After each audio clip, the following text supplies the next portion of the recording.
4 or 5 years, right? Lots of lots of letters, lots of phone calls. But the fact is, these organizations, about 8 or 9 organizations, got the grant. Community organizations, $35 million worth of grant activity, and so their projects are identified on the charts and in the booth. So please learn more about what they're doing, because it's everything from making sure the trees, we have trees, to greening the playgrounds, and so it makes a big difference. But $35 million is a big deal, so I just want to salute the Slave Z in that successful venture.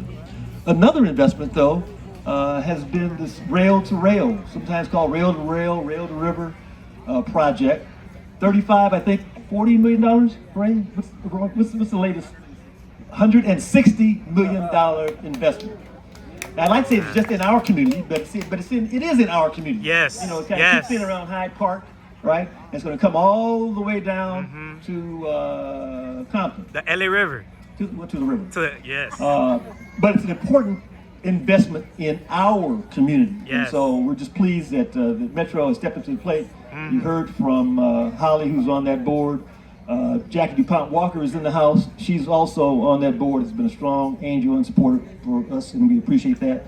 But let me bring up the Chief Planning Officer for LA Metro, the man who has his fingers on all these pots and pies, Mr. Ray Sosa. Ray? Good morning, everybody. Good morning. Thank you, Council Member Price, and thank you, Supervisor Mitchell, if she's still here. I think she is, and thank you, Director, Board Member, and all of the Jackie DuPont Walker and all of the dignitaries here. My name is Ray Sosa. I am the Chief Planning Officer at Metro.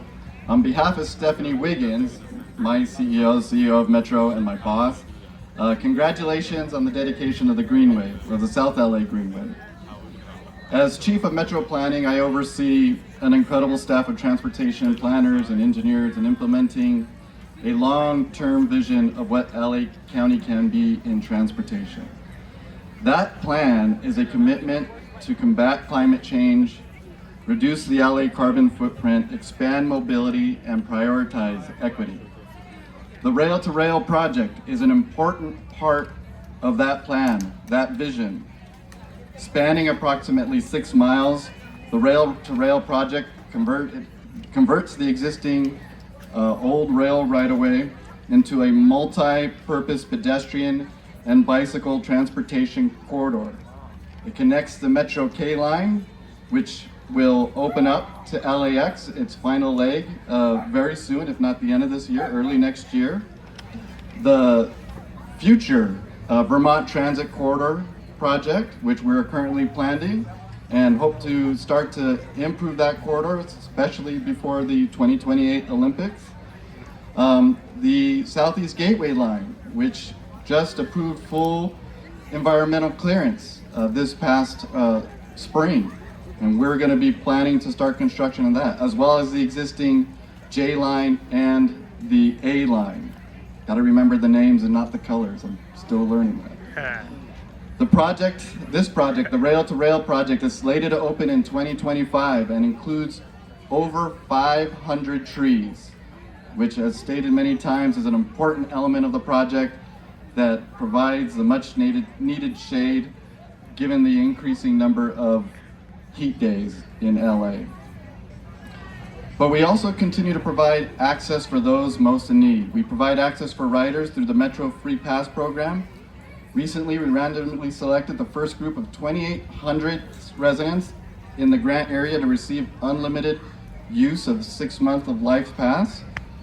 As our CEO, Wiggins, likes to point out, transportation is the number 2 household expense behind housing for LA County families, and that's why we are proud to also support the new Mobility Wallet program, which is a part of Phase 1, will provide a prepaid debit card with $150 to spend on transportation. And this is important as we continue to expand our system. I mentioned the Vermont corridor, the Southeast Gateway line, but we have a number of other projects, including improving our existing bus program, the heart of our transit system, through the Next Gen program, adding bus lanes where we can through the most congested corridors. So we're excited to be a partner with all of the partners here on the stage, as well as many others not here today. And we continue to be a partner in the future as this continues to develop. Thank you, Councilmember Price, for allowing me to be a part of this event. Yeah. That's right. Thank you, Ray. You know, folks, as we wrap up this portion of the program, let me just invite you, encourage you to check out what's going on around here. There's information, tree giveaways, fruit and vegetable distribution.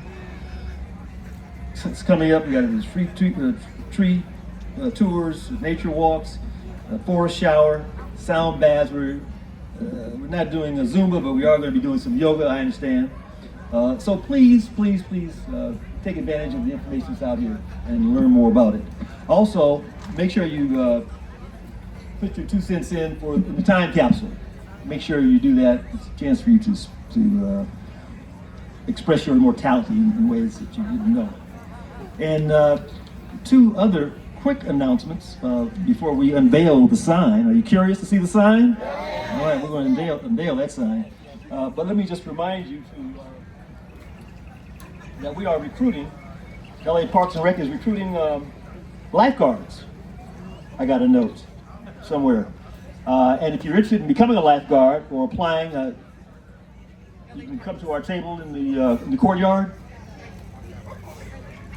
Play LA, the booth, Play LA booth. So take advantage of that. And also mark your calendar for September the 21st. The Central Avenue Jazz Festival is coming back. Yeah. 29th annual Central Avenue Jazz Festival. So we are just excited. But again, thank you for coming out today and being a part of history. You are a part of history today. And I just want to say thank you on behalf of families and kids who live here and who will be living here. We know it makes a big difference. And so thank you. But now we're going to unveil a sign. So let's get a drum roll.